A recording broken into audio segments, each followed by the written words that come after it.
It's interesting as you're running a business or leading people, you realize there's certain skills that are more learned and taught than necessarily just given, right? So an example of that is I remember like the skill of taking initiative, realizing early on in business, okay, not everybody takes initiative. Like they don't see a problem and they just go and solve it. They have to wait until they're asked.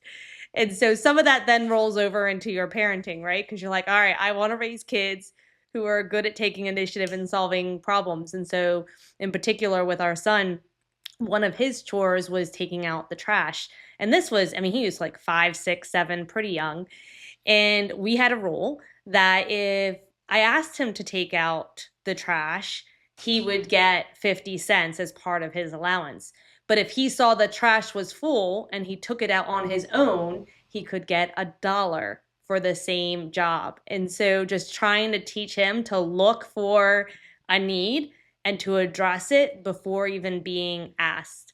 The same thing goes for problem solving. I remember teaching our kids, okay, if you have a problem, before you just bring the problem to us, we want you to think of 1 to 3 possible solutions on how to solve that problem.